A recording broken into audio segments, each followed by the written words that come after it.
Hi, everyone. Yeah, thanks for having me. I guess I got into data science or statistics or whatever you want to call it, somewhat unintentionally, just by following what was firstly a love of mathematics, but then later down the track, looking to what I actually wanted to get out of a job day to day.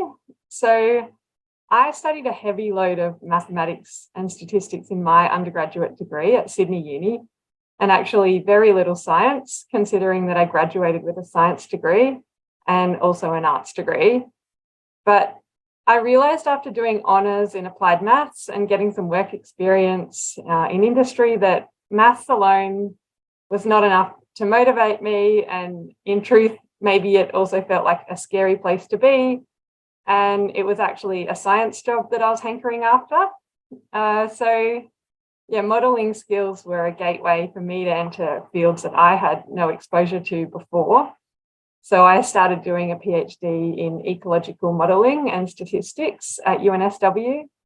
And I then landed up after my PhD doing statistical consulting to ecologists and also to academics from all disciplines at the University of New South Wales. So yeah, Stats Central, where I am now, we're a centralised group of statisticians who sit within the Division of Research. So we provide services across the university to academics that sit within faculties. It's a really lovely collegiate team of 8 permanent statisticians, and we have 3 casual statisticians who are interns doing PhDs in things that can be counted as data science, like ecology and statistics. And we have 1 admin position too.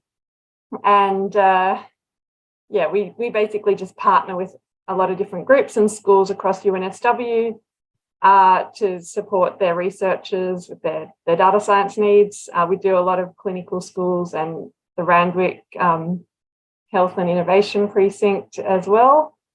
And we support all PhD students at UNSW, no matter the discipline. So we get a huge mix, engineering students coming through, chemistry as well, and we do some teaching as well.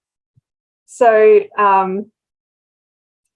yeah, the scope really varies with consulting. People come to us with their research questions, and our job is to guide them to the most appropriate design and modelling.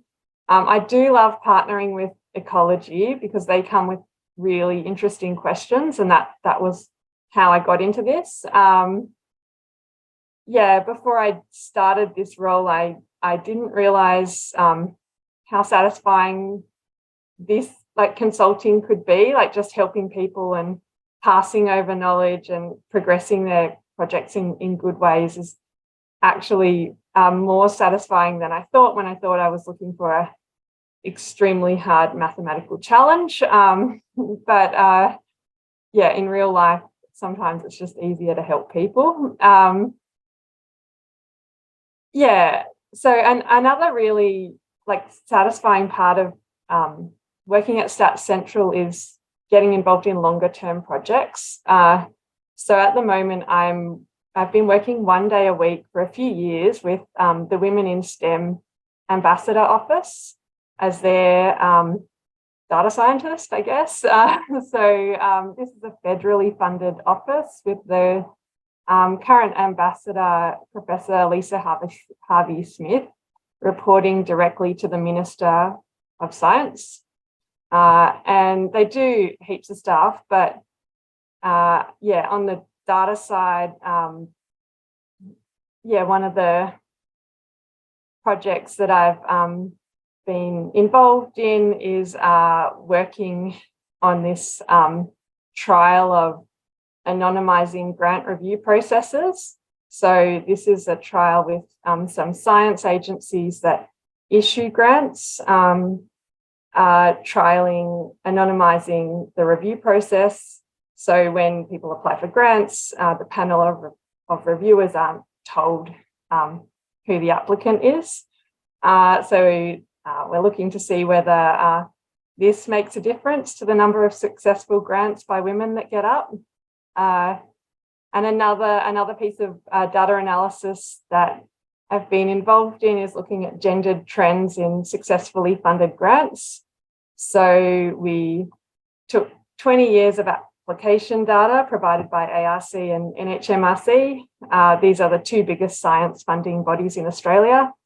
And we looked at how the gendered trends depend on academic level, field of research, how they've changed over time, and whether they reflect like the number of applicants and the numbers in the research workforce. And so, yeah, it's been really interesting. We found that, like, broadly, women are receiving far fewer grants, like about 30% overall. But it's roughly what you'd expect based on the number of men and women who apply from each academic level, and also based on the number of men and women in the workforce. So, yeah, it's good to be able to point at unequal participation in the workforce rather than prejudice in funding agencies as the bigger issue. Like, I'm not saying that there's none of the latter. But the bigger issue that's might help to drive insight into what interventions and policies might make a difference to lifting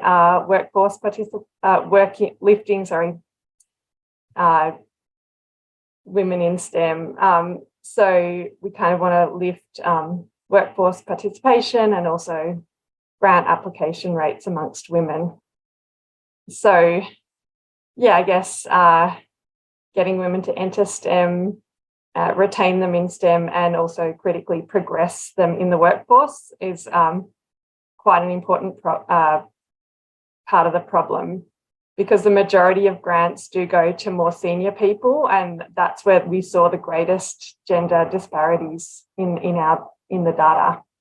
So it's a bit chicken and egg, because getting grants gives you ammunition to be promoted in academia.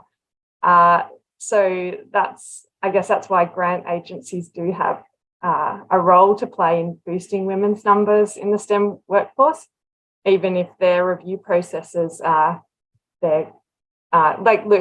look to be, according to the data, quite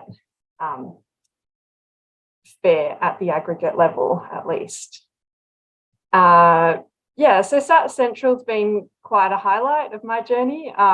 Definitely enjoy being part of a nerdy data science stats team, but then working fairly intensively with subject matter experts in other fields who are generating extremely important and interesting research questions.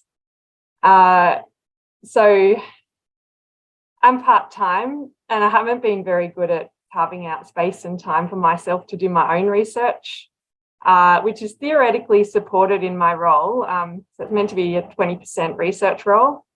Yeah, I sometimes feel like this is one of my failings as a woman in data science, is that I'm maybe not achieving my academic potential by opting out of trying things that are a bit more stressful for me and that I might fail at.